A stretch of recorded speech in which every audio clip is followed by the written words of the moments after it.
नमस्कार, मी जितेंद्र राठोड थिंक जित या यूट्यूब चॅनलवरून आपलं सर्वांचं स्वागत करत आहे.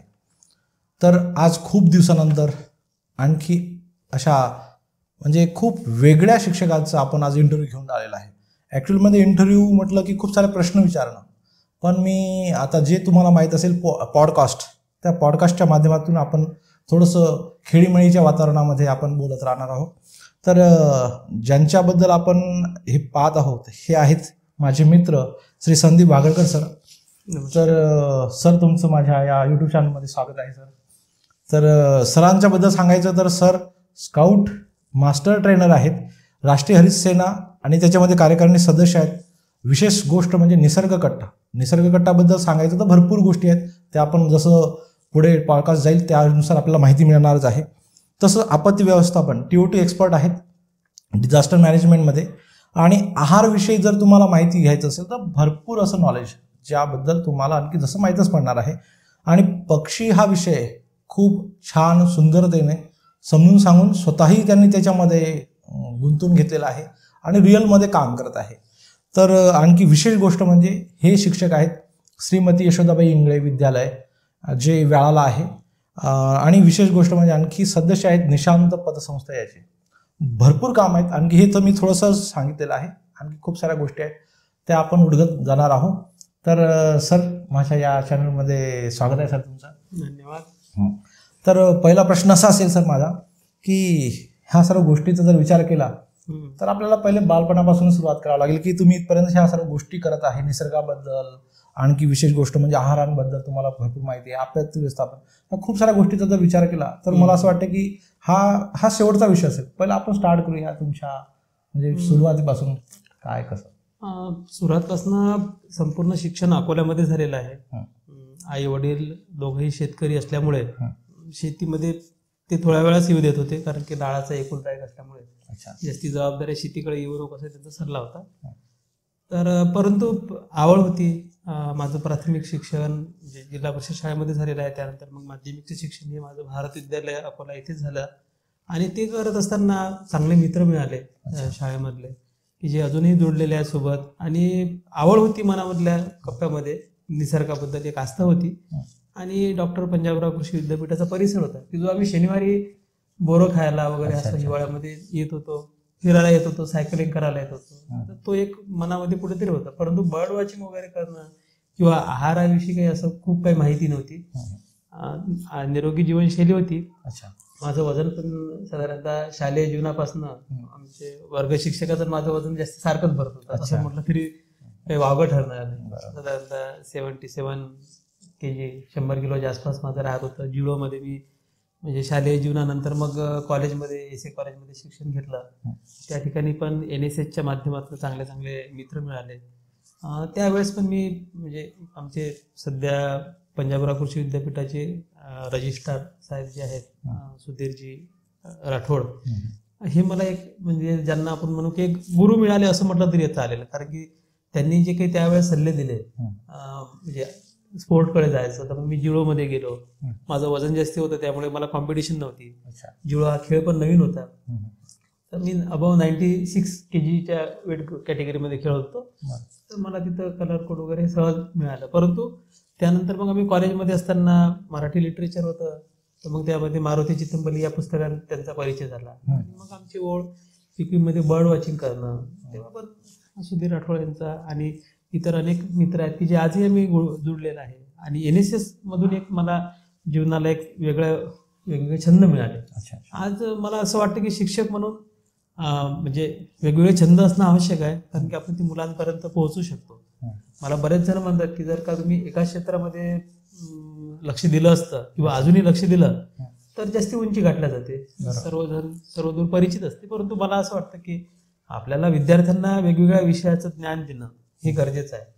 आज ज्या पद्धतीनं माणसाचं जीवन धकाधकीचं होत आहे ते याच्यामध्ये थोडे छंद असायलाच पाहिजे, किंवा थोडे नाही भरपूर छंद असायला पाहिजे. आणि मल्टी डायमेन्शन आपलं जर असलं, वेगवेगळे पैलू आपल्या जीवनाला असेल तर कंटाळवाणं वाटतच नाही, बोर हा प्रकार येतच नाही. बरोबर, असं माझं एक वैयक्तिक मत आहे. तर असं कॉलेज जीवनामध्ये मग खऱ्या अर्थानं मला वेगवेगळे आयाम मिळाले.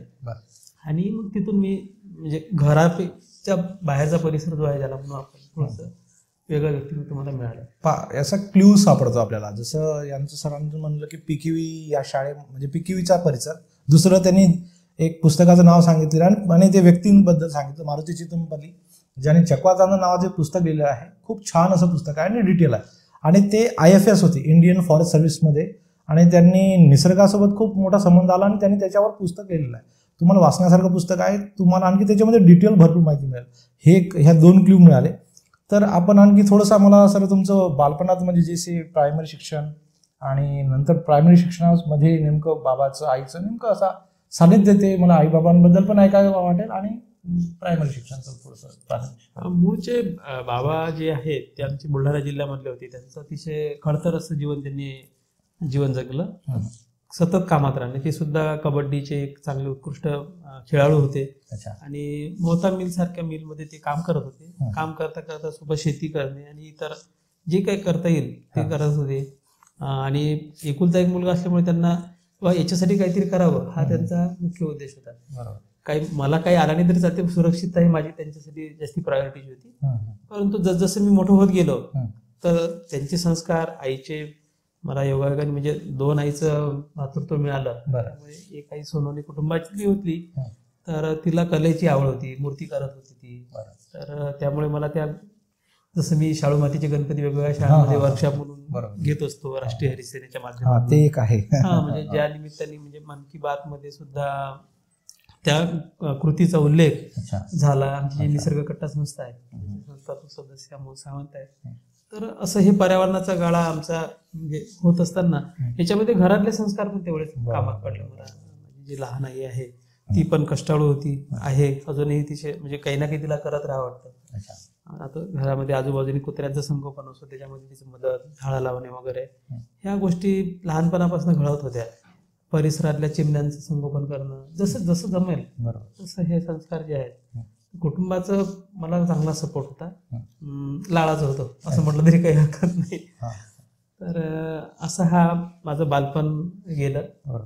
मी त्याच्यामध्ये म्हणजे मामाच्या गावाला जे आपण जायला पाहिजे, आता मामाच्या गावावर आले नाही त्यामुळे आपल्याला रिसॉर्टला वगैरे जावं लागतं.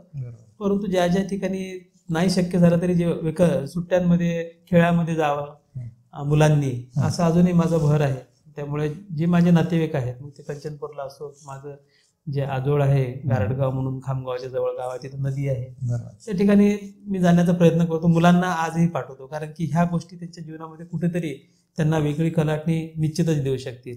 आज मला म्हणजे पूर्ण विश्वास आहे की शहरीपेक्षा आज जे पण काही मोठे पुरुष घडलेले आहेत ते खेळामधूनच घडलेले आहेत. त्यांच्यामध्ये दोन्ही संस्कार होणं गरजेचं आहे. निसर्गाला जवळीक साधणारा खेळच आहे. आणि अजून भारताचं सुदैव आहे की अजून आपण त्या खेळाच्या जवळ आहे. म्हणजे खूप काही आपण ॲडव्हान्सकडे गेलो नाही. आपण लगेच युटर्न करून आपल्या जीवनामध्ये खेळही जिवंत ठेवू शकतो, तिथलं बालपण ठेवू शकतो. आता थोडंसं मोबाईलमध्ये खेळामध्ये पण तीच व्यस्तता आली, तीच आहारामधल्या ज्या काही चुकांमुळे तिथं पण आजारपण, आधुनिकता सगळी आलेली आहे, काही प्रश्न नाही. पण तरी देखील तिथलं जे काही प्रसन्नता राहते, रात्रीची शांतता राहते, ती शहरामध्ये नाही अनुभवता येत. चला, चांगलं आहे सर, खूप साऱ्या गोष्टी आहेत. तर मला आता आणखी ऐकायचं आहे की नेमकं तुमचं प्रायमरी शिक्षणामध्ये आणि माध्यमिक आणि आता जे समजा कॉलेजपर्यंत, तर अभ्यासामध्ये कसे होते आणि शिक्षकांचं तुमच्याबद्दल काय मत होतं, जे रिअल असेल ते? हो, अभ्यासामध्ये मी एक सर्वसाधारण विद्यार्थी होतो. एक ॲव्हरेजमध्ये आपला अभ्यास करायचा जेवढा आवश्यक आहे तेवढा. पाठांतर मला तेव्हापासून आवडत नव्हतं किंवा होत नव्हतं, कारण की तेवढा वेळ मी बसत नव्हतो. बरोबर.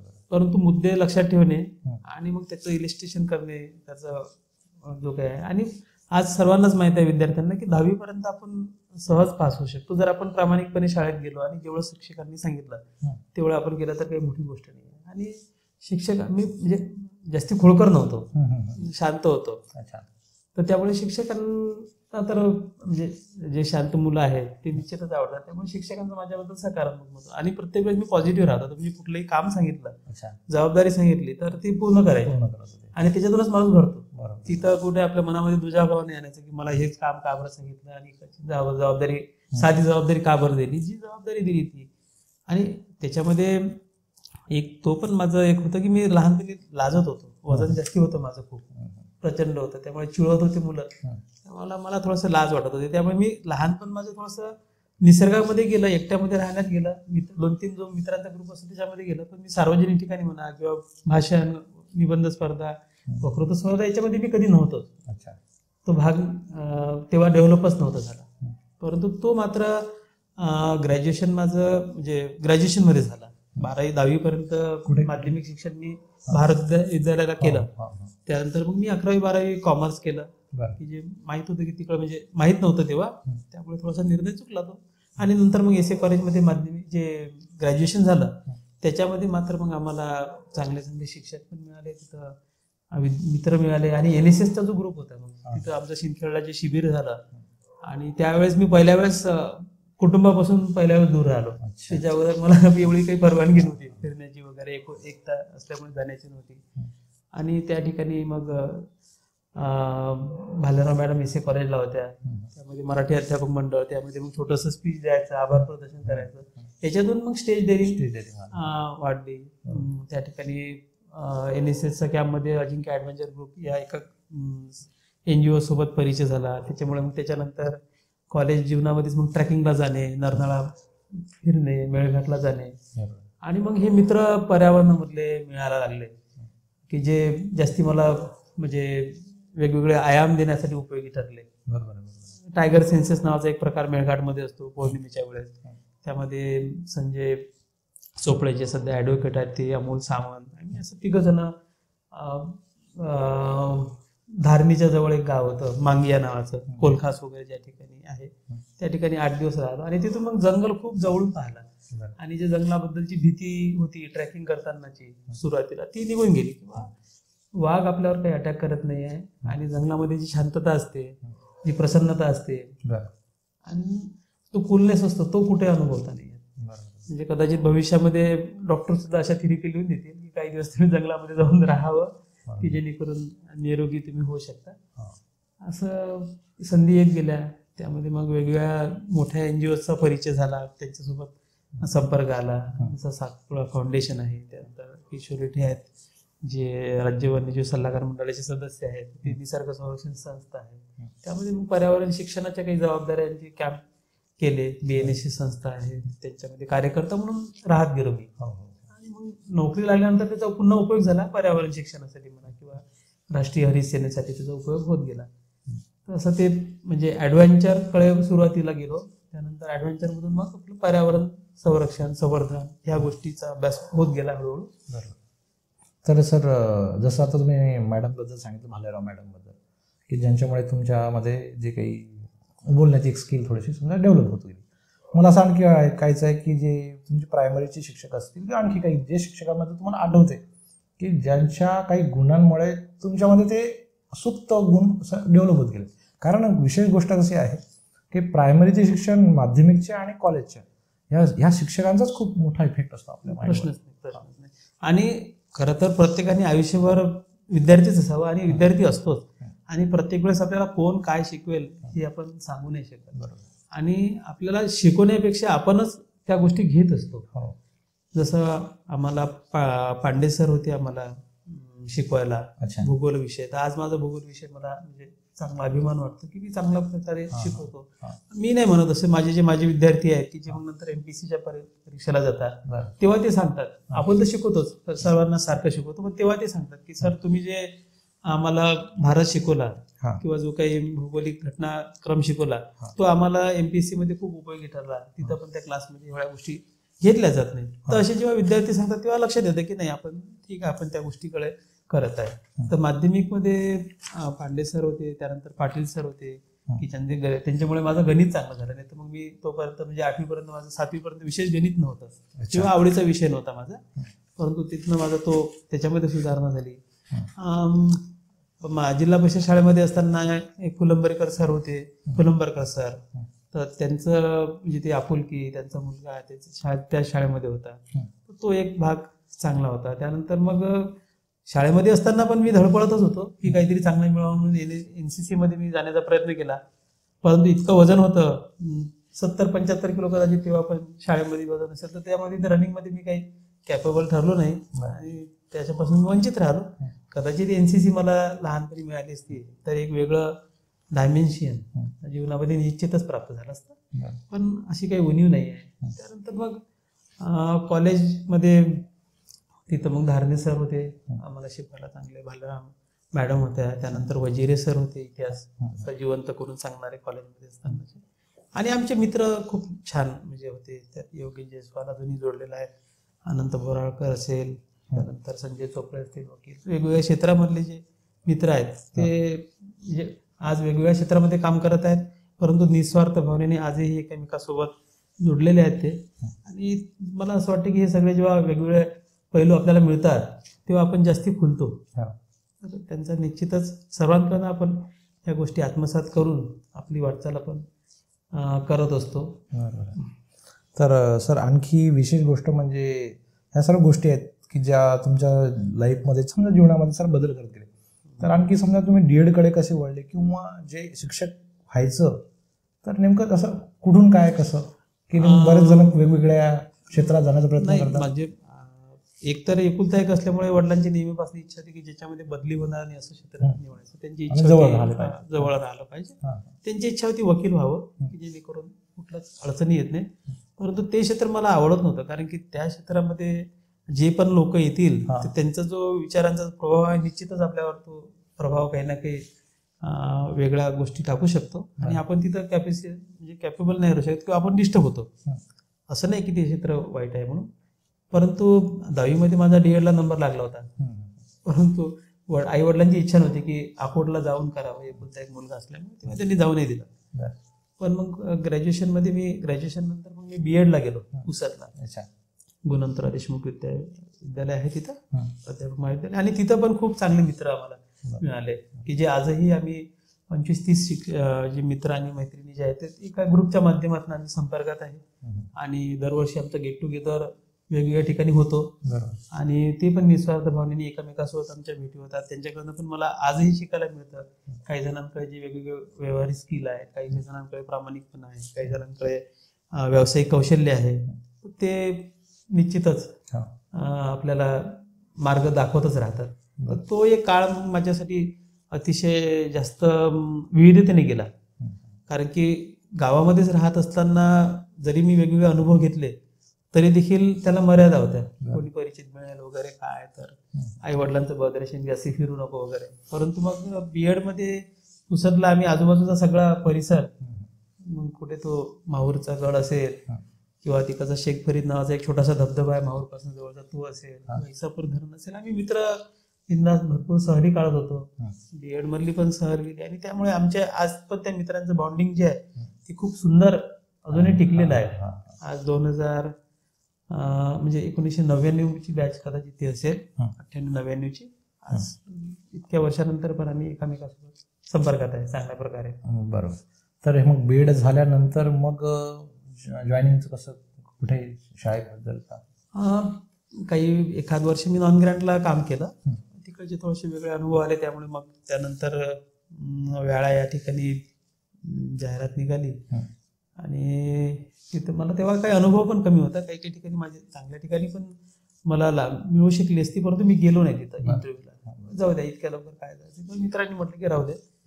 मग श्रीमती यशोदाबाई इंगळे विद्यालय व कनिष्ठ महाविद्यालय या ठिकाणी, आणि तिथला म्हणजे मॅनेजमेंटबद्दल एक चांगलं सांगावं लागेल की त्यांनी जेवढे पण तिथले आमचा जो स्टाफ आहे, जे शिक्षक आहेत आमचे आणि इतर कर्मचारी जे आहेत, तर आमच्या मॅनेजमेंटने सुरुवातपासून चांगले लोक घ्यावे हा त्यांचा एक निकष होता. म्हणजे इतर गोष्टीपेक्षा पण अभ्यासू व्यक्ती असायला पाहिजे किंवा स्वभावाने चांगले असायला पाहिजे, निर्व्यसनी असायला पाहिजे.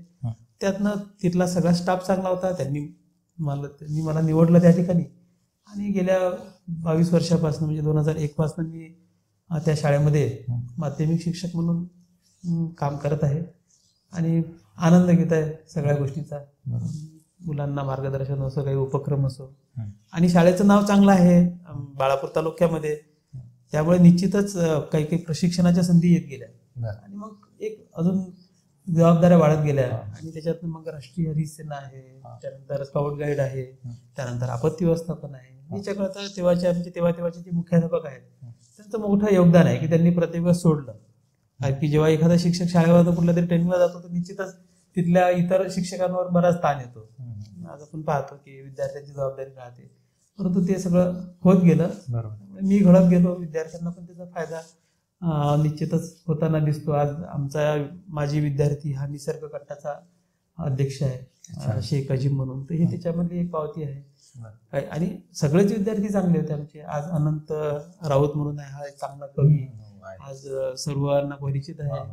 मला वाटतं त्याची कविता मित्रवनमध्ये गारव्यासारखा आहे. तर आम्हाला आमच्या विद्यार्थ्यांना खूप अभिमान आहे. आमचं वेळा गाव हे ऐतिहासिक आहे, त्याला सर्व बाजूनी खंदक आहे.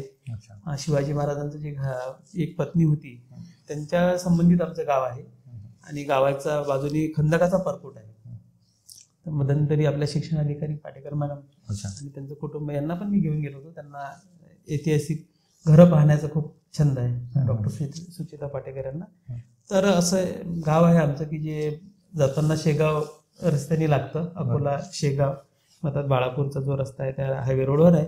आणि निश्चितच सर्वांनी म्हणजे ज्याला आवड आहे ऐतिहासिक गोष्टी त्यांनी असं एक अर्धा एक तास तिथं मंदिर वगैरे पाहायला, म्हणजे महादेवाचं मंदिर आहे ते पाहायला निश्चितच थांबायला पाहिजे.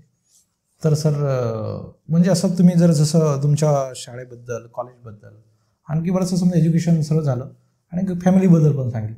मला आणखी खास गोष्ट म्हणजे तुमच्या फ्रेंड सर्कलबद्दल बरंचसं डिटेल ऐकायचं आहे. कारण की याचा मागचा उद्देश असा आहे की मी ज्यावेळेस तुम्हाला फर्स्ट टाइमला ज्यावेळेस भेटलो होतो आणि सहज मी तुमचा मित्र झालो, म्हणजे माझ्या माइंडमध्ये तुम्ही राहिले असे.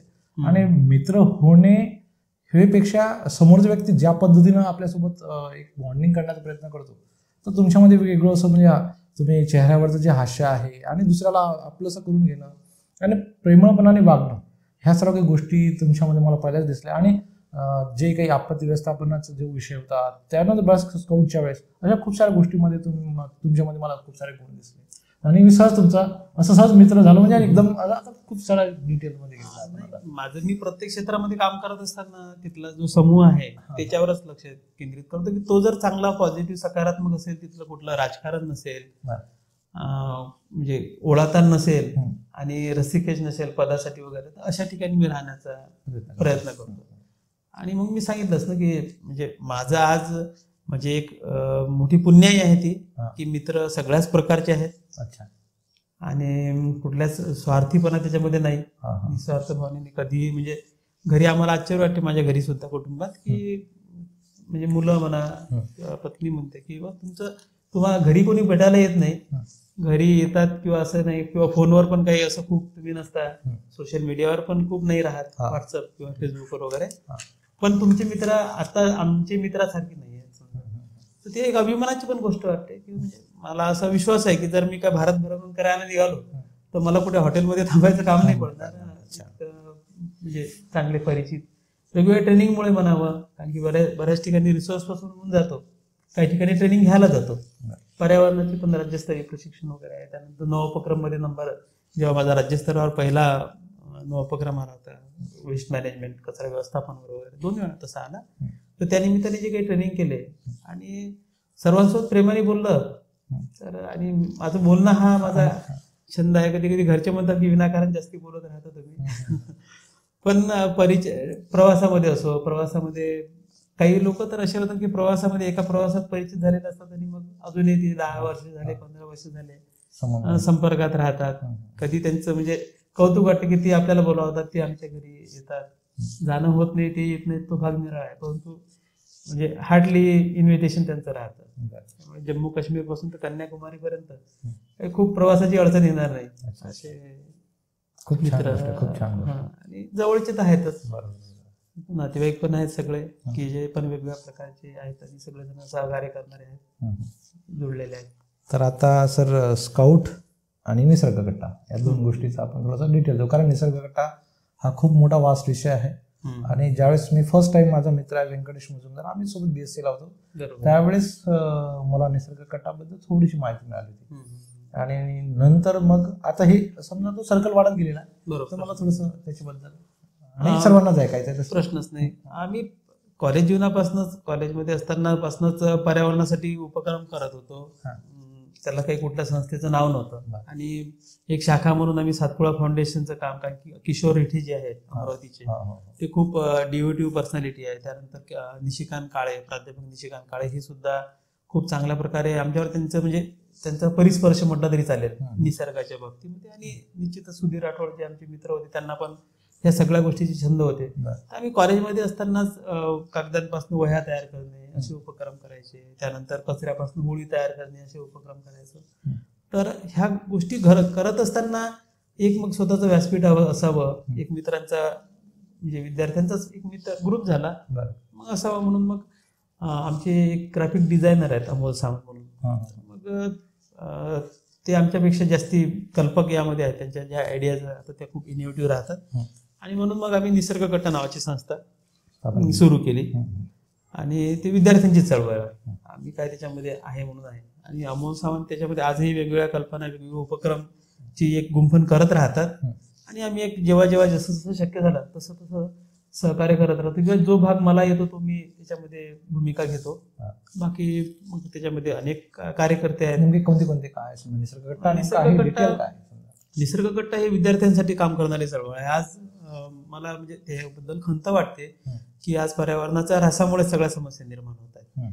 आज जर का आपण पर्यावरणाचं जोपासना केली तर निश्चितच कुठली समस्या राहणार नाही. सगळं काही निसर्ग आहे, तो निसर्ग आपल्याला भरभरून देतो आणि त्याच्या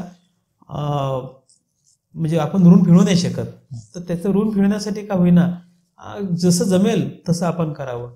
मग जेव्हा आम्ही पर्यावरणाचं काम करायला लागलो तेव्हा मग ज्याला आपण म्हणतो ग्रंथगुरू म्हणून आम्हाला दिलीप कुलकर्णी जे आहेत त्यांनी कशा प्रकारे काटकसरी जीवन असावं.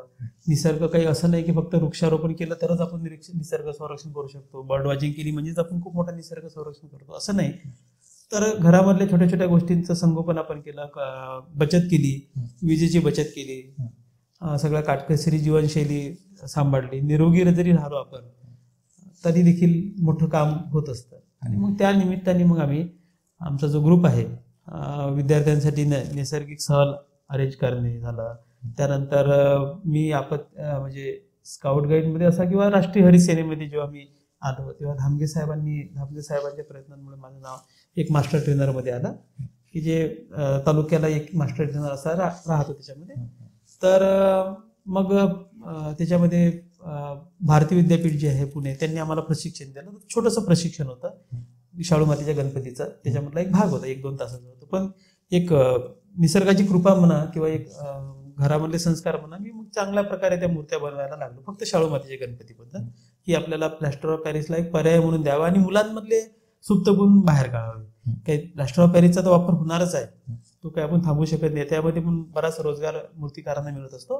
आजची गरज पण म्हणावं लागेल ते कमी वेळामध्ये सुटते. परंतु मुलं मात्र मग आम्ही एका वेळेस 200, 300 मूर्त्या मुलांकडून करून घेत होतो. आणि तो आज कदाचित मला वाटते 5,000 ते 6,000 विद्यार्थ्यांपर्यंत म्हणजे विद्यार्थ्यांकडून मूर्त्या तयार करून घेतल्या असतील. दरवर्षी मी माझ्या शाळेमध्ये 100 तर तयार करून घेतो. तर त्या गोष्टीची नोंद झाली. आणि निसर्ग कट्टा मग नरनाळ्याची सहल असो विद्यार्थ्यांची त्याच्यामध्ये आम्ही मार्गदर्शन करायला त्यांना जातो. मग बर्ड वॉचिंगचे वेगवेगळे उपक्रम असेल, त्यानंतर जसं आता पाणथळ दिवस साजरा केला तर त्यामध्ये डॉक्टर सुचिता पाटेकर मॅडम यांनी मोठ्या प्रमाणात सहकार्य केलं की अनेक शाळांमध्ये त्याच्यामध्ये सहभागी झाला, तो विषय एकदम वाढला. तर असं ह्या गोष्टी आम्ही छोट्या छोट्या लेवलवर छोटे छोटे शिबिरं, संस्कार शिबिरं वगैरे. आणि त्याच्यामध्ये मी घडण्यासाठी निसर्ग संरक्षण संस्था अमरावती याचं मोठं योगदान आहे. कारण की ह्या गोष्टी मला त्याच्याशिवाय समजत नव्हत्या. अमरावतीचे जे काही कार्यकर्ता प्रशिक्षण शिबिर असतील, मोठमोठे NGOचे ट्रेनिंग वर्कशॉप असतील, त्यानंतर विदर्भ पर्यावरण परिषद असतील, ज्या ठिकाणी मी कार्यकर्ता म्हणून जात होतो. आणि तर सर पुढे आणखी म्हणजे पक्षी निरीक्षणाबद्दल पण, कारण की मी ज्यावेळेस मागच्या वर्षी स्काउट गाईडचं जे कॅम्प झाला होता त्यावेळेस तुम्ही आणि अमोल सावंत सरांनी जे पक्षी निरीक्षण म्हणजे पक्ष्यांबद्दल भरपूर माहिती दिली. त्यावेळेस बऱ्याचशा पक्ष्यांबद्दल माहिती खरंच नव्हती मला. आणि माझे जेवढे काही समजा जे विद्यार्थी बसले होते त्यांनाही बऱ्याचशा जणांना माहीत नव्हतं. तर नेमकं हा छंद कसा म्हणजे हे एवढं डिटेल कसे काय गेले आणि एवढी माहिती कशी मिळवली ते सांगा. निश्चितच या ठिकाणी आम्ही निसर्ग कट्टाच्या माध्यमातून वेगवेगळ्या शाळांमध्ये जाऊन स्लाइड शो किंवा त्या ठिकाणी प्रदर्शनी भरवतो की मुलांना परिचय व्हावा. आणि एक माध्यम आहे जंगलाच्या जवळ जाण्याचं पक्षी निरीक्षण. पक्षी निरीक्षण करणे म्हणजे आपण मोठा हातभार लावतो संरक्षणाचा असा नाही, परंतु त्या माध्यमातून आपल्याला पर्यावरणाच्या समस्या दिसायला लागतात पक्षी निरीक्षणाच्या माध्यमातून. पक्ष्यांच्या समस्या दिसायला लागतात. हे पक्ष्यांच्या समस्या म्हणजे काय बरं, तर निसर्गाचा कुठेतरी ऱ्हास होत आहे, ह्या गोष्टी दिसायला लागतात. आणि जर का एखाद्या, आणि पक्षी हे एक इंडिकेटर्स आहेत. जर या भागामध्ये हा पक्षी दिसतो, याचा अर्थ की तिथलं समृद्ध पर्यावरण आहे, किंवा हा पक्षी जर दिसत नाही तर इथलं काहीतरी घालमेल झालेली आहे, किंवा इथं प्रदूषणाचं प्रमाण जास्त आहे, असे काही मापदंड असतात. आणि खूप दूर जायचं, जंगलात जायचं, प्रत्येकाकडे सुखसुविधा नसतात, साधनं नसतात, आर्थिक बाजू राहते जंगलात जायची असली तर, काही वेळा परवानगी नसते. परंतु आपल्या घरात बसून सुद्धा किंवा घराच्या अंगणामध्ये बसून सुद्धा आपण पक्ष्यांचं निरीक्षण करून एक आपल्याला निसर्गाशी आपलं नातं जोडू शकतो. मारुती चिदंबरेंनी म्हटलेलं आहे की पक्षी हे ईश्वराची एक मोठी देणगी मानवाला मिळालेली आहे. तर तसा हा एक भाग आहे. आणि पक्षी आहेत म्हणून मग निसर्ग आहे, असं ते नातं घट्ट होतं. म्हणून मग मी काही खूप मोठा अभ्यासक नाही आहे, माझ्यापेक्षा पण अनंत आहेत. परंतु शालेय विद्यार्थ्यांसाठी माहिती देण्यासाठी म्हणा, किंवा जे आपल्याला सरासरी लोकांना माहीत नसतं यांच्यासाठी मात्र माझ्याकडे ते आहे तेवढी माहिती पुरेशी आहे असं म्हटलं तरी चालतं. जसं आता शेतकऱ्यांनी बांधावर वेगवेगळ्या प्रकारची झाडं लावायला पाहिजे, तरच वेगवेगळ्या प्रकारचे पक्षी तिथे येतील आणि जैविक कीड नियंत्रण करतील. आज मोठ्या प्रमाणामध्ये रासायनिक खताचा वापर करून आपण आपल्याच आरोग्याशी आपलं भवितव्य आपण अंधारात लोटत आहे असं म्हटलं तरी चालतं. आपण पाहिलेलं आहे की पंजाब सारखा प्रांत, याच्यामधून म्हणजे कॅन्सरचं प्रमाण खूप वाढलेलं आहे. आज आपल्याकडे सुद्धा कॅन्सरचे रुग्ण त्या तुलनेने जास्त दिसत आहेत. तर हे कुठेतरी अतिरासायनिक खताचा वापर करणे, अतिरासायनिक फवारणी करणे याचेच आहे. ते त्याकरता एक मुलांना एक छंद लावावा निसर्गाचा, त्यांना त्या निसर्गाचं जे दालन आहे किंवा जंगलाची जी खिडकी आहे ते उघडण्याचं माध्यम म्हणून आपण पक्षी निरीक्षणाकडे पाहायला पाहिजे. आणि एक तो छंद म्हणून आपल्याला विरंगुळा देणार आणि सुरक्षित.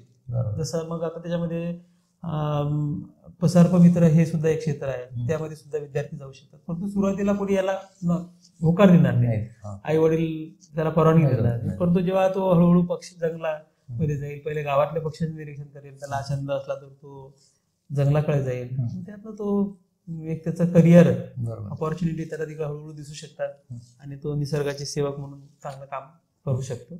आणि निसर्गाची सेवा म्हणजे खरं तर मानवाची सेवा आहे.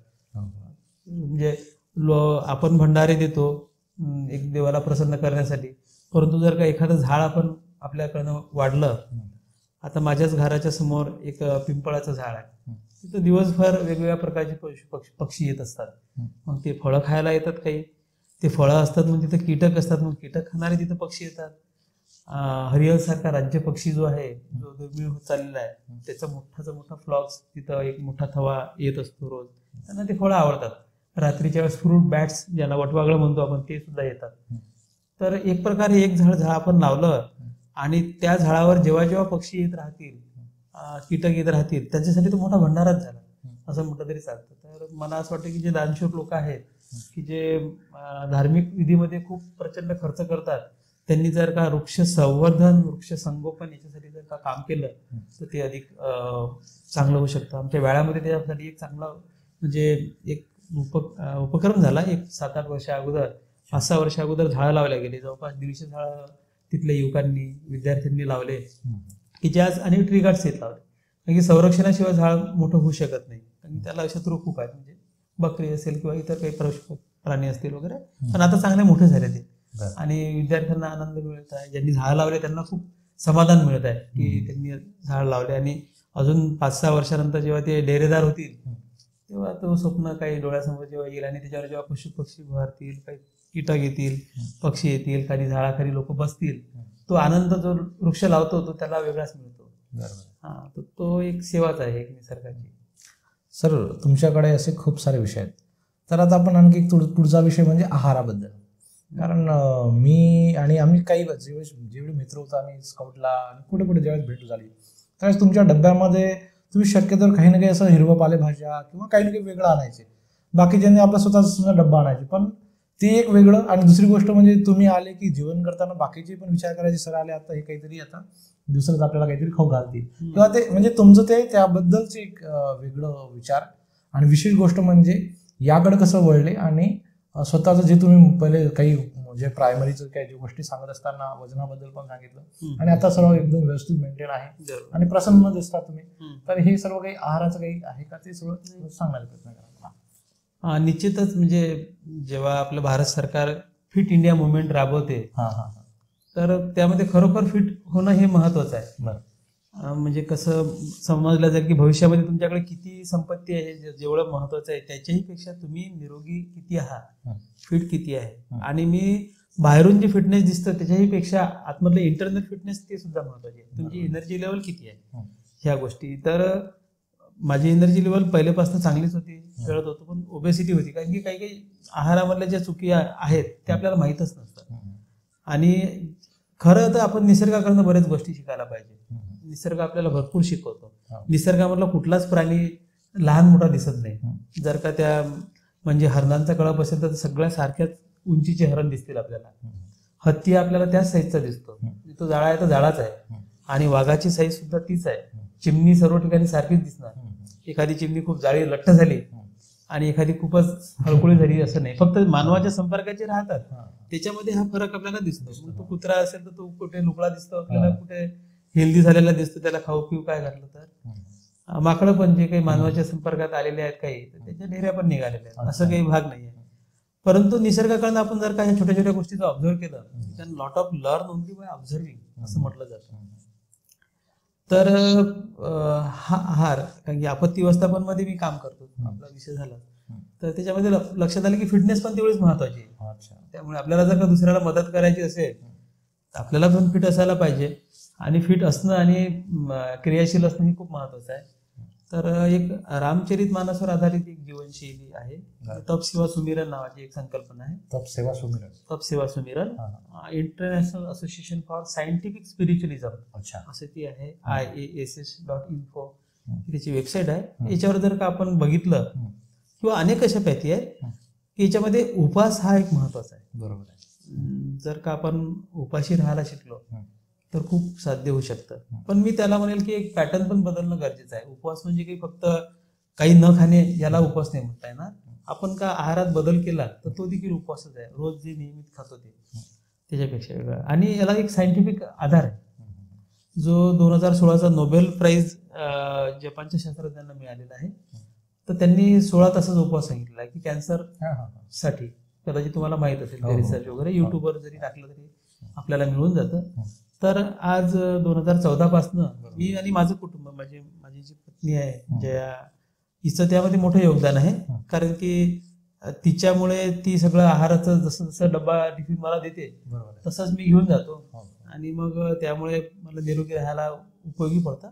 तर जंगलात जेव्हा फिरत असतो तेव्हा ह्या गोष्टी लक्षात येत होत्या, परंतु त्या आंघोळणी पडल्या नव्हत्या. नेहमीच आपलं जेवणाचं रुटीन राहत होतं, जेवण भरपूर करणे हा भाग होता. आणि जेवढे भूक असेल तेवढं आपण खाणारच आहे. कुठलाच प्राणी तसा अर्थाने उपाशी नाही राहत, परंतु तो पॅटर्न जो पाहिजे तो असणं आवश्यक आहे. त्यामुळे जेव्हापासून मला ही माहीत पडली तर साधारणतः आता माझ्या शाळेचं रुटीन म्हणजे 11, 11:15 वाजता शाळा असते.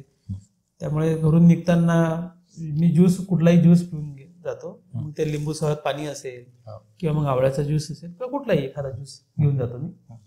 आणि दुपारी मग डब्यामध्ये फ्रूट सलाद जे असतं, स्प्राऊट असतं, मूग असतात मोड आलेले वगैरे, त्याचा काही सलाद आपण आपल्या आपल्या वेगवेगळ्या पद्धतीनं तो घेऊन जायचा आणि भरपूर खायचा. असं काही नाही की जसं आपण जेवताना खातो. 3-4 वाजता आमच्या शाळेमधली खिचडी सुद्धा चांगली होते शालेय पोषण आहारमधली. तर ते आणि हे असं कॉम्बिनेशन करून दुपारचं जेवण होतं. त्यामध्ये मग निश्चितच भाजीपाल्यांचं प्रमाण, फळांचं प्रमाण, स्प्राऊटचं प्रमाण चांगलं राहतं आमच्या. आणि हळूहळू आमच्या आता जे आमचे शिक्षक लोक आहेत, मंडळी आहेत, ते सुद्धा सुरू झाले. त्यांना पण लक्षात आलं आता गेल्या 7-8 वर्षापासून सांगून किंवा त्यांना पण त्याचं महत्व लक्षात झालं. कोणाला मूळव्याधीचा त्रास असेल, कोणाला डायबिटीसचा त्रास असेल तर निश्चितच त्या जीवनशैली जर बदलली तर बिना गोळ्याचा हा सहज जाऊ शकतो. म्हणजे मी तरी गेल्या 8-10 वर्षात गोळी घेतली नाही. म्हणजे कोरोना आमच्या इथं पॉझिटिव्ह आलं होतं. आम्ही कोरोना झाल्यानंतर सुद्धा घरातून आयसोलेटेड न राहता सुद्धा कुठलीच गोळी कोणाला आम्ही न घेता जे काही प्राकृतिक चिकित्सेचे मार्ग आहेत त्याच्यातनं निघतो. आणि रात्रीला जे आपलं जे काही रेग्युलर जेवण आहे तेच करतो. त्यामध्ये भाजी भरपूर खायची, पोळी किंवा भाकरी कमी खायची. आणि आता मिलेट्स वर्ष आहे सध्या, कडधान्य वर्ष, जागतिक कडधान्य वर्ष. तर पुन्हा निसर्गाचा त्यात अभ्यास कामात पडतो की जे आपल्या भागामध्ये ज्वारीचं पीक होतं त्याला पाणी कमी लागतं. अजून आपण म्हणतो की पाण्याची मी बचत करतो, पाणी संरक्षण करतो. मी म्हणतो गहू सोडून द्या आणि पाणी ज्वारी चालू करा वापरायला, कारण की ज्वारीला खूप कमी पाणी लागतं. जर ज्वारीचं आता जेव्हा आपली कोजागिरी पौर्णिमा होते, जेव्हा आपण ते खोपडे आणतो, धांडे आणतो ना ज्वारीचे, तर तेव्हा लक्षात येतं की छोट्याशा मुळा आहेत त्या धांड्याच्या, म्हणजे ज्वारीच्या कणसाच्या ज्या झाड आहेत त्याच्या मुळा छोट्याशा आहेत, त्याला खूप कमी पाणी लागतं. तर तुम्ही जर का ज्वारी खाणं चालू केलं तर तरी तुम्ही ते कितीतरी पाण्याची बचत करू शकाल. म्हणजे गव्हाला पाण्याचं खूप प्रमाण लागतं. आणि गहू हे म्हणजे आता लक्षात येत आहे की गव्हापेक्षा जे कडधान्य आहेत, जे मिलेट्स आहेत, त्यामध्ये मग बाजरी असेल, रागी असेल, हे खूप चांगले आहे. तर ते तुम्ही खायला पाहिजे. तर भाजी, फळं वगैरे, आता काही लोकांचं असं पण म्हणणं आहे की बाबा फळांवर खूप फवारे वगैरे आहेत, पेस्टिसाइड, मग काय करावं. पण प्रत्येक आहारावर राहणारच आहे ते, प्रश्नच नाही. पण माझं त्याला उत्तर असं आहे की पाणी खा आणि जेवण प्या. अच्छा, पाणी आपल्याला खायचं आहे. तोंडामध्ये जर का आपण एखाद्या वेळेस गढूळ पाणी जरी ठेवलं तर जंगलामधले प्राणी कुठे त्यांना बिस्लरीचं बॉटल किंवा डिस्टिल वॉटर मिळत असेल, परंतु ते पाणी खूप कमी पितात आणि जेवढं आवश्यक आहे तेवढं जिभेच्या माध्यमातून पितात. त्यामुळे त्या लाळीमुळे जे काही पाण्यामधले जे काही वाईट घटक असतील ते सगळे नष्ट होऊन जातात, असं मला असं वाटतं. ते आपल्याला सपोर्टिव्ह राहतं. त्यामुळे तोंडामध्ये घोट हळूहळू पाणी प्यायचं, सावकाश प्यायचं आणि एवढं चावून खायचं की ते पाणी झालं पाहिजे. आणि मग ते आपल्याला पाचक होतं. आपल्या जे काही पाचन यंत्रणेवरचा ताण आपण बराच कमी करू शकतो. आणि मानसिक तणावामध्ये असाल तर जेवण करू नका. कुठलाच प्राणी असं करत नाही. मी ऑब्झर्व केलं पिकवीमध्ये असताना की एका माकडांच्या समूहाच्या मागं, ग्रुपच्या मागं कुत्र्यांचा समूह लागला, तर लोक तिथे त्यांना केळी देत होते त्या माकडांना, तरी देखील ते घेत नव्हते, कारण की तो तेव्हा त्याच्या जीवाच्या आकांताने त्याला वाचायचं होतं. म्हणजे मानसिक स्ट्रेसमध्ये असताना जर का तुम्ही जेवण करत असाल तर ते निश्चितच तुमच्यासाठी हार्मफुल आहे. आणि आज आपण घड्याळाच्या काट्यानुसार चालतो की भूक नाही लागली तरी आपण जेवतो, 10 वाजले का जेवावंच लागतं. मग आपण सकाळी चहा घेतो, सकाळी नाश्ता घेतो, असं वाटतं त्याची एनर्जी 10-11 वाजता येईल, तेव्हा 10-11 वाजता जेवण करून निघतो आपण बाहेर, पुन्हा डबा पण घेतो, तो खातो. रात्री तर भरपूर एनर्जी असायला पाहिजे, पण रात्री पुन्हा थकून जातो. तर मग ही एनर्जी कुठे आहे? तर भोजन में शक्ती नाही या नावाचं एक पुस्तक आमच्या पॅथीमध्ये आहे. पुस्तकाचं नाव आहे भोजन से शक्ती नाही. तर निश्चितच आपण जेव्हा उपाशी राहण्याचा आनंद घेऊन बघा, त्याला ॲटोफिजी असं पण म्हणतात. 72 तासाचा जर का आपण पाण्यावरचा उपवास केला तर आपलं पूर्ण शरीर जे आहे ते पूर्ण नवीन क्लीन होऊन जातं आणि नवीन पेशी होऊन जातात, सगळ्या डेड पेशी निघून जातात. तर ह्या गोष्टी आहेत की ज्या हळूहळू करावं. चावून खावावं, जेवण करताना पाणी पिऊ नये, मानसिक ताण असताना जेवण करू नये, ताणतणावामध्ये जे जीवनशैली आहे त्याच्यामध्ये त्याला अवॉइड करण्याचा प्रयत्न करावा आपण. ह्या छोट्या छोट्या गोष्टी आहेत की त्या आपण निरोगी राहण्यासाठी सांभाळायला पाहिजे. नाही तर आज भरमसाठ कंपन्या ज्या आहेत त्यांची औषधं तयार आहेत आपल्यासाठी, ट्रॅपमध्ये आपल्याला ओढण्याकरता. आपण त्यातून, आणि हे प्रत्येक जण करू शकतं, सहज करू शकतं. याच्यामध्ये अविनाश सावजी जे आहेत, डॉक्टर अविनाश सावजी प्रयास संस्था आहे त्यांचे पण ऑनलाईन काही शिबिरं असतात, ते करतात. माझेच परिचित एक म्हणजे एक चांगले एक व्यक्ती माहीत आहे आपल्याला की देशोन्नतीचे प्रकाश पोहरे जे आहे ते खूप ऍक्टिव्ह आहेत. ते खूप कमी मितआहारी आहेत. ते म्हणजे असे आसक्ती नाही त्यांना आहाराची. आज 72-73 वर्षाचे असतात ना, ते यंग दिसतात, चारफुल दिसतात. तर आपण जेवढं जास्ती खाऊ तर ते पचवायला जास्त ऊर्जा लागते. हे मी स्वतः अनुभव घेतलेला. मी जास्ती जेवण करत होतो आणि तरी मला भूक लागत होती. आज मात्र मी कमी खातो. तर आणि कोणाला हे पण गैरसमज वाटतं किंवा हे पाणी याच्यामध्ये जेव्हा तहान लागली तेव्हाच पाणी प्यायचं, जे काही पद्धती आहेत की खूप सकाळी उठल्याबरोबर पाणी प्यायचं वगैरे, हे मी मानतो म्हणजे चुकीचं मानतो.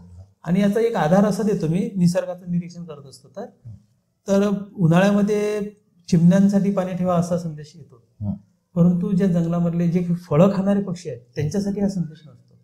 कारण की फळं खाल्ल्यामुळे मग तहान लागतच नाही. मग आपण गाजर खाऊ राहिलो, काकडी खाऊ राहिलो, बीट खातो, याच्यामध्ये पाण्याचा अंश आहे. हा, ज्या दिवशी आपण एखाद्या भंडाऱ्यामध्ये रोडगे बिट्ट्या खातो तेव्हा आपल्याला खूप तहान लागते. तर जेव्हा धान्याचा इंटेक आपल्या शरीरामध्ये जातो तेव्हा मात्र आपल्याला निश्चितच तहान लागते. तर त्यामुळे आपला जो राज्यपक्षी आहे हरियर ग्रीन पिजन, हा असं मान्यता आहे की हा पाणीच पित नाही. खूपच कमी नोंद आहे त्याची पाणी पिण्याची, कारण की तो फळं खातो. उमराचे फळं असेल, त्याच्यामध्ये पिंपळाचे फळं, त्याला पाणी मिळून जातं. त्यामुळे त्याला जमिनीवर पाणी पिण्याची गरज नाही. तर आपला आहार कसा आहे, हिवाळ्यामध्ये आपण पाणी कमी पितो, उन्हाळ्यात जास्त ताण लागते, वातावरणानुसार सगळ्या काही गोष्टी आहेत. म्हणून मला असं म्हणजे त्या बाबतीत मी लोकांना जे सर्व जे आपले युट्यूबचे जे चाहते आहेत राठोड सरांचे आणि जे नेहमी विद्यार्थी सुद्धा सरांचे चॅनल खूप आवडीने पाहतात, मी त्यांना हा संदेश देईल की आपण थोडंसं निसर्गाचं ऑब्झर्वेशन करावं आणि आपल्या आहारामध्ये बदल करावा आणि निरोगी राहण्याचा प्रयत्न करावा स्वतःहून. कुठल्याच मेडिसिनचा किंवा कुठल्या हर्बल प्रॉडक्टची काही गरज नाही.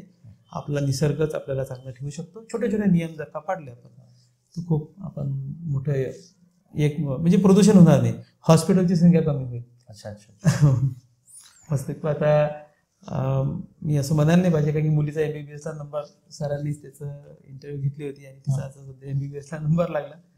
तर डॉक्टरांची गरज तर पडणारच आहे, त्यांचं मार्गदर्शन तर जीवनात आवश्यक आहे, परंतु आपणच आपले स्वतःचे डॉक्टर जर झालो तर अधिक जास्त योग्य राहील. तर सर म्हणजे सरांनी आता जसं मुलीचं नाव घेतलेलं आहे गौरी वागळकरचं, तुम्ही व्हिडिओ पाहिला असेल, भरपूर जणांनी पाहिलेला आहे. तर तिला 99.80 असे काही पर्सेंटेज आहे आणि ते आता त्यावेळेस त्याच्यावर तुम्ही जर पाहिलं तर थंबनेल तुम्हाला दिसेल डॉक्टर व्हायचं आहे आणि त्यावेळेस म्हटलं होतं आणि ती झालेली आहे. MBBS होऊन आता मला वाटते यवतमाळ GMC आहे. तर ती म्हणजे ही एक गोष्ट आहे की एकदा तिनं ठरवलं आणि ते दिसलं. आणि मेन म्हणजे गोष्ट की सरांची 2 मुलं पण आहे आणि ही जी गौरी आहे, मी या तिघांसोबत ज्यावेळेस मी चर्चा केली त्यावेळेस मला बऱ्याच गोष्टी दिसल्या. तर तोही विषय आपण घेणार आहोत. त्या अगोदर पहिले मला सर आपत्ती व्यवस्थापन जे डिझास्टर मॅनेजमेंट आहे थोडंच याच्याबद्दल आपण बोलूया, नंतर मग आपण आपल्या फॅमिलीबद्दल. आता हे आपत्ती व्यवस्थापन हा सुद्धा याच्यामध्ये मी काम करण्याचं योगदान म्हणजे पुन्हा माझे जे काही मित्र आहेत आणि मी त्यांना म्हणजे एक मार्गदर्शक पण मानतो. अच्छा. सुधीर राठोड हां जे मनगटीवार साहेबांचे OSD म्हणून त्यांनी काम पदभार सांभाळला आहे. मेळघाटमध्ये पण त्यांनी मोठं योगदान त्यांनी दिलेलं आहे. म्हणजे जे फंड्स वगैरे आहेत तो त्यांनी तिथल्या प्रशासकीय स्तरावर चांगला उत्कृष्ट प्रकारे मिळवून दिला, त्यामुळे आपलं मेळघाट समृद्ध होण्याला मदत झाली. तर त्यांनी मला सांगितलं की आम्ही एक संस्था स्थापन करण्याचा विचार चालू होता आपत्ती व्यवस्थापनमध्ये काम करण्यासाठी. कारण की आज ह्या पर्यावरणाच्या ऱ्हासामुळे आज आपत्ती ह्या मोठमोठ्या नैसर्गिक आपत्ती येत आहेत, याला सामोरे जाण्यासाठी मोठ्या प्रमाणात अवेअरनेसची गरज आहे आणि खूप छोट्या छोट्या गोष्टी आहेत की ज्या जर आपण केल्या तर. आणि आपत्ती व्यवस्थापन हा मोठा विषय आहे, त्याच्यामध्ये प्रथमोपचार विषय असेल की आपण कसा करावा, आपल्याच कुटुंबामधल्या व्यक्तीला आपण CPR ज्याला म्हणतो, जर का तो बेशुद्ध पडला तर त्याला कसं शुद्धीवर आणायचं, त्याला हार्ट अटॅक आला तर कशा पद्धतीने त्याला आपण कॅरी करायचं किंवा त्याला CPR कसं द्यायचं, या खूप छोट्या छोट्या गोष्टी आहेत आणि त्या आपण सर्वांनी आत्मसात करायला पाहिजे लाईफ स्किल म्हणून. तर त्याच्यासाठी मग माझं यशोदामध्ये 1-2-3 प्रशिक्षणं झालेले आहेत, TOT म्हणून, ट्रेनिंग ऑफ ट्रेनर्स म्हणून. अकोला जिल्ह्यामध्ये सुद्धा जेव्हा जेव्हा स्कूल सेफ्टी प्रोग्राम्स असतात तेव्हा आमची काही पटवारी मंडळी आहेत आमच्या सोबत, जे आमच्यापेक्षा पण चांगले तज्ज्ञ आहेत.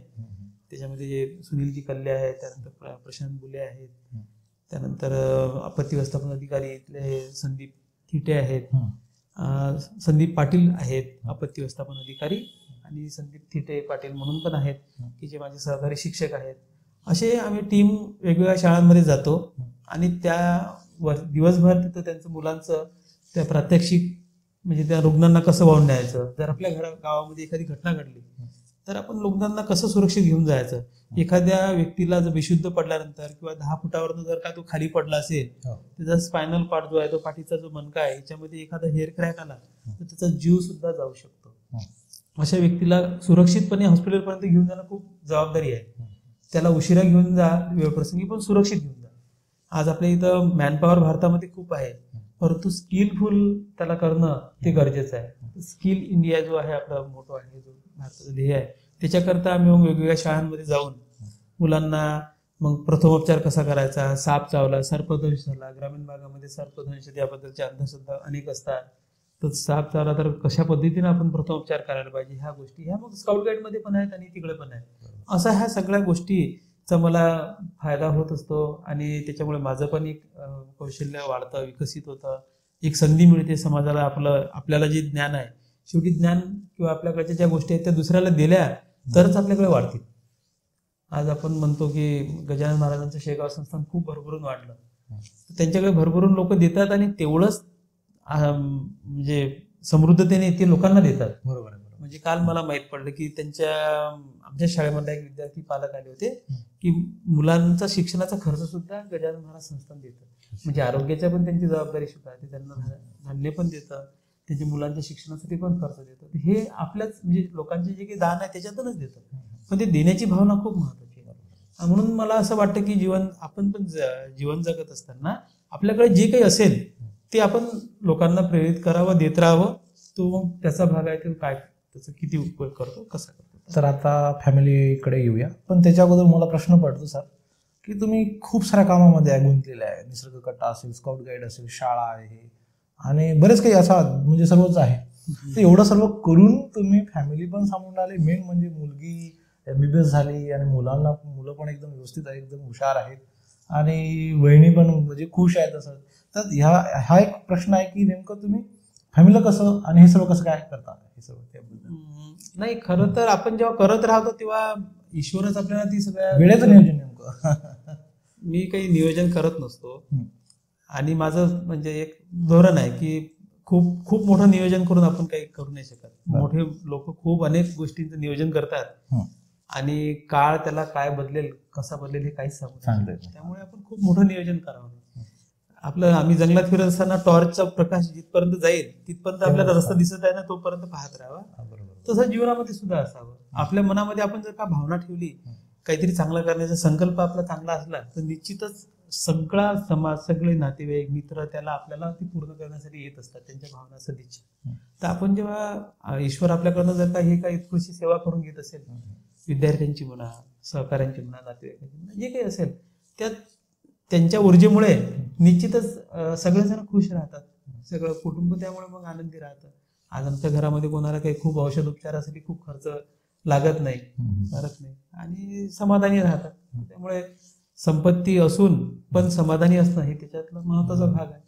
तर आर्थिक व्याप जर का आपण आपल्या डोक्याला लावून नाही घेतले आणि जे काही उपक्रम आहेत हे सामाजिकच आहे, म्हणजे त्याच्यात काही कुठल्याच उपक्रमातून खूप मला अर्निंग होते हा भागच नाही. म्हणजे मुख्य स्रोत आपला जो आहे तो निश्चितच शाळेचा आहे, म्हणजे जो आपला पगार आहे तो आहे. त्याच्या व्यतिरिक्त करत राहायचं, होत राहतं आणि कुटुंबाची साथ मिळतेच. त्यांना पण वाटतं की कुठेतरी हे चांगलं करत आहेत, तर ते कधी काही त्याचा विरोध हा येतच नाही त्यामध्ये, भाग येत नाही. उलट तुम्ही करा, आम्ही कुटुंब सांभाळतो असा पण भाग होतो आणि ते पण करतात, सहकार्य करतात. त्यामुळे सगळ्या गोष्टी होत राहतात. लॉकडाऊनच्या काळामध्ये आम्ही काही नॅशनल लेवलचे वर्कशॉप घेतले आपत्ती व्यवस्थापनचे. तर मला तर काही मी तंत्रज्ञ नाही आहे जास्ती, थोडंफारच येतं मला. पण मग मुलांनीच सांभाळलं ते चॅनल, म्हणजे कसं त्याची रेकॉर्डिंग करायची, व्हिडिओ कशी काढायची आणि ते अपलोड कशी करायचे, आता असा भाग असतो.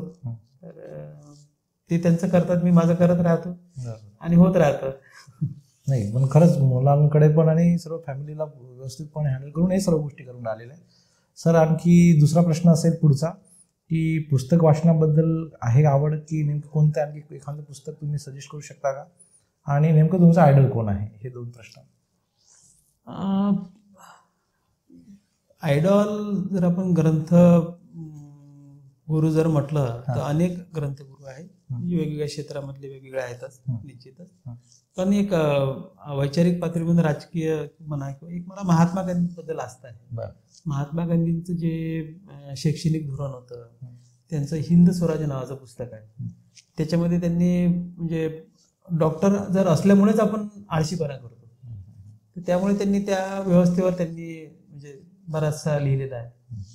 ते झालं. त्यानंतर वकील ही जी व्यवस्था असल्यामुळे आपण कुठे कामं करतो, ती जर नसते तर आपण प्रामाणिक राहिलो असतो. तर ते एक पुस्तक आहे की जे आपल्याला मार्ग दाखवते. आजही महात्मा गांधी आपल्या सोबत नसतील तर महात्मा गांधींनीच तेव्हा सांगितलं, म्हणजे नई तालीम नावाची जी त्यांची शिक्षण पद्धती विचार होती. म्हणजे खरंच म्हणजे आपले जे महात्मा गांधी त्यांच्याबद्दल एक आदर याच्यासाठी वाटतो की ते श्रीमंत घराण्यातले होते असं काही नाही, आणि तरी देखील सर्वसामान्य त्यांनी जीवनशैली आत्मसात केली आणि त्यांनी ज्या गोष्टी सांगितल्या त्या आजही तेवढ्याच शाश्वत आहेत. त्यांचं जेव्हा आश्रमाला भेट दिली तेव्हा तिथे एक लिहिलेलं होतं, अंधी दौड. म्हणजे आज माणूस जे धावत आहे प्रगतीच्या मागे, ते खरंच आपल्याला करोना काळात लक्षात आलं की हे काही नाही आहे. शेवटी आपले मित्र परिवार, आपलं कुटुंब, आपले आपले आपला निसर्ग, ह्या सगळ्या गोष्टी महत्त्वाच्या आहेत. तर त्याच्यातनं जसं नई तालीममध्ये त्यांनी शिक्षण पद्धतीमध्ये सांगितलं की हेड, हार्ट अँड हँड याला काम पाहिजे. आज काय होत आहे की आपण जे काल्पनी पद्धतीने शिकत आहे त्या गोष्टी स्किल येत नाही आहे. तर ह्या ज्याला जे आवडतं ते त्यांनी करावं आणि त्याची प्रगती साधावी. त्यामुळे ही पुस्तकं आपल्याला भरपूर घडवत असतात. ज्याला जे काही शक्य नसेल त्यांनी जेव्हा जेव्हा वेळ मिळाला तेव्हा जर का चांगले जे आपले आवडीचे छंद असतील जे काही असतील, जसं मला निसर्गाची आवड मारुती चित्तमपल्ली यांच्या पुस्तकातनं लागली. त्याच्यानंतर मग त्याच्यामुळे मग महात्मा गांधींचं त्यांच्या पुस्तकाचं वाचन झालं. त्यानंतर दिलीप कुलकर्णी यांचे पर्यावरणावर खूप सुंदर सुंदर पुस्तकं आहेत ते मी वाचण्यात आले. त्यानंतर किशोर रेठे जे आहे त्यांचे हिरवा संघर्ष मेळघाटमधल्या कशा पद्धतीने त्यांनी केलं ती मला त्यांचं वाचण्यात आलं. मेधा पाटकर यांचं जे काही त्यांनी निर्वसित म्हणजे पुनर्वसित लोकांसाठी केलं त्याच्यातनं काही उपक्रम मला सुचले आणि तसं कृती करण्याचा प्रयत्न केला, त्याचं इम्प्लिमेंट सुद्धा झालं. त्यानंतर आता आमचे सध्या जे सुधीर राठोड आहेत मित्र, त्यांनी एक सुंदर पुस्तक लिहिलेलं आहे हर हर नर्मदे, नर्मदा परिक्रमा त्यांनी काही अंश केली. तर ते वाचत असताना आज मी नर्मदा परिक्रमेला नाही गेलो पण त्यांचं पुस्तक वाचत असताना मला असं वाटतं की मी नर्मदा परिक्रमा करत आहे. तो जंगल, तो नदीचा परिसर, ते नदीचं पावित्र्य अनुभवत आहे. तर निश्चितच पुस्तकं जे आहेत ते आपल्याला ज्या आपल्या इच्छा आहेत त्या घरी बसून आपण पूर्ण करू शकतो. मला कॉलेजच्या याच्यामध्ये आम्हाला आळशी मॅडम होत्या एस ए कॉलेजला, त्यांनी तेव्हा सांगितलं होतं की आपली इमॅजिनेशन पॉवर जेव्हा आपण एखादं चित्ररूपात पाहतो तेव्हा संपून जातं. जेव्हा महाभारत असेल तर महाभारतामध्ये जर का आपल्याला अर्जुन दिसत असेल आणि तो रथ चालवत आहे आणि ते सगळं चित्र आपल्या डोळ्यासमोर दिसतं तेव्हा तो आपल्या तिथे इमॅजिनेशन संपून जातात. पण जेव्हा आपण मृत्युंजय वाचतो आणि त्याच्यामध्ये जेव्हा त्याचं शब्द वर्णन असतं की तो रथ उधळत उधळत जात होता, जो बाजूने धुळ्यांचे लोट निघत होते, तर तेव्हा आपल्या डोळ्यामध्ये त्या वेगवेगळ्या इमेजेस राहतात. आणि मग जर का 10 विद्यार्थी एक पुस्तक वाचत असतील तर प्रत्येकाच्या डोक्यामध्ये एक वेगळी कल्पना त्या शब्द चित्रणातून निघते. तर ते महत्वाचं आहे. म्हणून विद्यार्थ्यांनी सुद्धा पुस्तकं वाचावी. आणि जे लोक आता आपल्याला भेटणार नाही आहेत, आता एक मीडियाचं नवीन माध्यम युट्यूब आहे की त्या निमित्ताने पण कथा वाचन वगैरे, जसं तुम्ही वेगवेगळ्या काही कल्पकता गोष्टी सांगता, काही लोक जी प्रत्यक्ष भेट करून देतात. आज तुम्ही जसं अनिल अवचटांची मी तुमची मुलाखत पाहिलेली आहे, अनेक मुलाखती मी तुमच्या पाहिलेल्या आहेत की ज्या विद्यार्थ्यांना मोटिवेट करतात. तर आज ते एक पुस्तकच आहे की त्यांच्या गोष्टी ज्या आहेत, आज अनिल अवचट आपल्यामधून गेले पण त्यांची मुलाखत जी तुम्ही घेतली बहारदार आणि त्यांचं जे काही बोलण्याची शैली आहे किंवा त्यांच्या ज्या डोक्यातल्या कल्पना आहेत त्या तर तुमच्यासाठी कायम राहते. तर ते विद्यार्थ्यांसाठी मोटिवेट राहते. जेव्हा मी कॉलेजमध्ये असतानाच सर्वसंस्कार शिबिर जेव्हा याला केलं, सोमनाथला केलं, म्हणजे आनंदवनचा एक प्रकल्प होता. बाबा त्यांची तेव्हा भेट नाही झाली पण मी नंतर आनंदवनला आलो त्यांना भेटायला. आनंदवन माझ्या त्यानिमित्त मी पाहायला गेलं. बघा कुठे काय कसा फायदा होतो असं मी थोडक्यात सांगतो की पर्यावरण संरक्षणाचं जो काम करत असतो छोट्या छोट्या गोष्टीतनं मला आता आठवलं की तिथनं मी काही माहिती पत्रक आणले होते. आनंदवनला ते वेस्ट प्लॅस्टिक पासून विटा वगैरे तयार करतात, ते घरी पडून होतं. परंतु काही वर्षानंतर मी जेव्हा 2001 मध्ये नोकरीवर लागलो तेव्हा तर निश्चितच दुसऱ्या दिवशी मला स्पष्ट आठवतं की देशोन्नतीमध्ये जाहिरात होती की संपूर्ण प्लास्टिक आनंदवनला पाठवलं. खूप आनंद झाला. त्या बातमीमध्ये माझं नाव नव्हतं. पण आज जी मोठ्या प्रमाणामध्ये प्लास्टिकची होळी झाली असती, बरोबर, फक्त अकोला जिल्ह्यातच नाही, कारण की उद्धवजी ठाकरे जे आहेत त्यांना पर्यावरणाची खूप जाण आहे, त्यांना आवड आहे आणि त्यांची जोपासना नावाची संस्था आहे. आणि त्यांच्याकरता म्हणून मग एक राजकीय एक मोहीम होती तेव्हा, प्लास्टिक गोळा करायचं आणि जाळायचं वगैरे.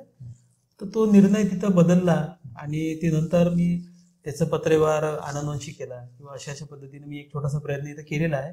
तुम्ही तुमच्या स्तरावर थोडासा पाठपुरावा घ्या. आणि मला 1 महिन्यानंतर पत्र आलं आनंदवनमधून की तुम्ही जो काही छोटासा प्रयत्न केला तर आज आमच्या इथं प्रचंड मोठ्या प्रमाणात प्लास्टिक आलं आणि आमच्या कुष्ठरोगींना मोठा रोजगार मिळाला. तर एक समाधान वाटतं की त्या यंत्रणेने सगळं प्लास्टिक त्यांच्यापर्यंत पोहोचून दिलं. आणि जे प्लास्टिक जळलं असतं, आज प्लास्टिक एक मोठा महाराक्षस आहे, प्रचंड आपलं नुकसान करत आहे, पर्यावरणाचं नुकसान करत आहे. तर अशा ह्या गोष्टी होत जातात, ते नकळत होतात, त्याला काय. तर त्यामुळे पुस्तकं हे आपले चांगले गुरु राहू शकतात. तर पुस्तकं जरूर वाचायला पाहिजे. त्यामध्ये मग वेगवेगळ्या चळवळीचे असो, वेगवेगळे कथा असो, कादंबऱ्या असो, जे वाटत असेल ते, जसं जे आपल्याला आवड असेल, जे आपण करू शकत नाही, जेव्हा जेव्हा वेळ मिळेल तेव्हा तेव्हा पुस्तक वाचत राहावं. आणि ज्या त्यातून काही आपल्या डोक्यात कल्पना येतात त्या फक्त डोक्यातच न ठेवता त्या प्रत्यक्षात उतरण्यासाठी सुद्धा आपलं धावपळ असायला पाहिजे. मग सगळं मदत करणार येतात. मला विश्वास आहे की मी जेव्हा आता राज्य पुरस्कार स्काउट गाईडमध्ये कर्नाटकला मुलांना घेऊन गेलो, त्यानंतर राजस्थानला घेऊन गेलो, तर आमच्या ग्रामीण भागामध्ये मुलांकडे एवढ्या काही गोष्टी सुखसुविधा नव्हत्या, पण लोकांनी भरभरून सहकार्य केलं, सदिच्छा दिल्या आणि आमचे कुठलंही व्यत्यय न येता आमचे म्हणजे प्रवास म्हणा किंवा उपक्रम यशस्वी होतात. तर आता तुम्हाला एक लक्षात आलं असेल की सरांजवळ भरपूर काही गोष्टी आहेत आणि एवढं सर्व असूनही बोलत राहणं आणि बोलून त्याच्यामधून परफेक्ट नॉलेज मिळत राहणं ही सर्वात महत्त्वाची गोष्ट आहे. आणि आम्ही सहज अशा खूप साऱ्या गोष्टी चालू राहतात.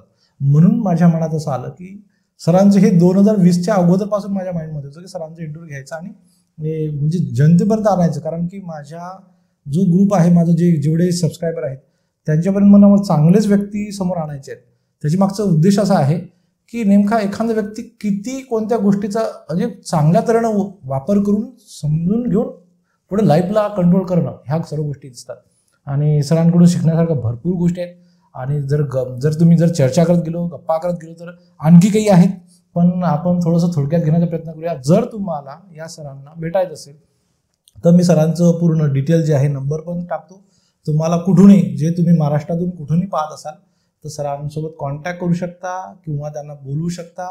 आणि बऱ्याच काही गोष्टी, समजा तुम्हाला जी काही आणखी माहिती इन जनरल फोनवर पण पाहिजे असेल तर तेही पण, आणि व्हॉट्सअपच्या माध्यमातून पण तुम्ही यांना जोडू शकता.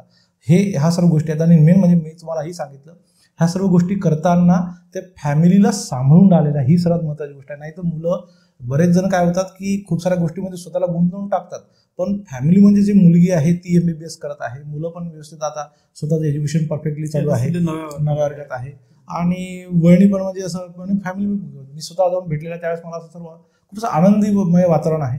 आणि जेवढे फ्रेंडला ते भेटतात तर ते सर्व कोणता ना कोणता विषय असा असतो की ते असा जनरल विषय नसतो, शक्यतो थोडंफार असं कॉमेडी असेल, पण ते काहीतरी नॉलेजेबल आहेत. म्हणून मला तुमच्यापर्यंत या सरांना आणायचं होतं. तर खास माझे असे जवळचे मित्र आहेत आणि या सरांमुळेच आजचे जे शिक्षणाधिकारी आहेत आमच्या अकोला जिल्ह्याचे, पाटेकर मॅडम, यांच्यासोबत संपर्क या सरांमुळे आणि PJ राठोड सर आहेत यांच्यामुळे झाला. आणि आज माझं त्यांच्यापर्यंत जे काही समजा बऱ्याच गोष्टी झालेल्या आहेत त्यांच्या माध्यमातून, तर त्याच्याबद्दल पण मी धन्यवाद देतो. आणि महत्त्वाची गोष्ट सर की तुमच्यासारखे मित्र मिळणं हे सर्वात महत्त्वाची गोष्ट आहे. खूप साऱ्या गोष्टीचं नॉलेज जे भेटून आलेलं आहे आणि एक वेगळं वातावरण निर्माण होते. तर ते त्याच्याबद्दल आम्ही पण त्याबद्दल म्हणजे आम्हाला अभिमान आहे की जितेंद्र राठोड सरांसारखे आमचे मित्र आहेत की जे ठरवतात एखादी गोष्ट.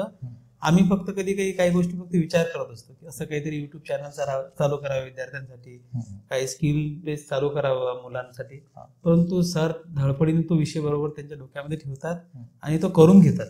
आणि असं काही नाही की फक्त ही माझीच मुलाखत त्यांनी घेतली, ते अनेक चांगल्या मुलाखती घेतात. आमचे जे शिक्षणाधिकारी मॅडम आहेत त्यांचं युट्यूब चॅनल सांभाळण्याचं काम, वेगवेगळे विषय समाजापर्यंत, विद्यार्थ्यांपर्यंत, शिक्षकापर्यंत घेऊन जाण्याचं काम, ती भूमिका त्यांच्याकडे आहे. कुठलंही स्वतःचं नाव ते येऊ देत नाहीत. आम्ही बऱ्याच वेळा म्हणतो त्यांना की तुम्ही फोटोमध्ये यावं, पण ते टाळतात. तर असे पण व्यक्ती की ज्यांना फक्त लोकांना पुढे आणायचं आवडतं, इतरांना आणि तुमच्यासाठी म्हणजे सर्वांसाठी. कारण की याच्यातनं एखाद्या विद्यार्थ्यांनी एक आरोग्याचा एक नियम सांभाळला किंवा एखादा छंद लागला तरी देखील मला असं वाटतं की आजची जी काही आपली चर्चा आहे ते सार्थक झाली की कोणीतरी एखादा तरी याच्यातनं घडला तरी खूप मोठी गोष्ट होते. आणि जीवनामध्ये ह्या सगळ्या गोष्टी प्रगतीसाठी गरजेचं आहे. शाश्वत प्रगती मी त्याला म्हणेन, सकारात्मक प्रगती, शाश्वत प्रगती. तर सर माझ्या या चॅनलला खूप सविस्तर अशी, म्हणजे सविस्तर म्हणावं लागेल ना, नाही म्हणणार, कारण की थोडक्यातच झालेलं आहे, तरी पण बऱ्याचशा गोष्टीचा आपण उलगडा करण्याचा प्रयत्न केलेला आहे. तर वेळात वेळ काढून आणि खूप दिवसानंतर आपण हे सर्व काही करण्याचा प्रयत्न केलेला आहे. थोडं लेट झालेला आहे, पण तरीही आपण थोडंसं डिटेल केलेलं आहे. आणखी जर तुम्हाला काही प्रश्न असतील तर ते विषय तुम्ही मांडू शकता खाली कॉमेंट्समध्ये. आणि या व्हिडिओला लाईक पण करायचं आहे आणि जे नवीन असतील त्यांनी सबस्क्राईब पण करायचं आहे. आणि सर खरंच तुम्ही आज माझ्या चॅनलला येऊन भेट दिली आणि विशेष गोष्ट म्हणजे इंटरव्ह्यू दिलेला आहे, जो पॉडकास्ट टाईप, जे क्वेश्चन टाईप जे तुम्ही आणि खूप डिटेल गेलेलं आहे, त्याबद्दल मनापासून धन्यवाद सर, खूप मनापासून धन्यवाद. तर माझ्याकडून आणि सर्व सबस्क्रायबरकडून मी धन्यवाद मानतो सर तुम्हाला. धन्यवाद, तुमचे पण धन्यवाद.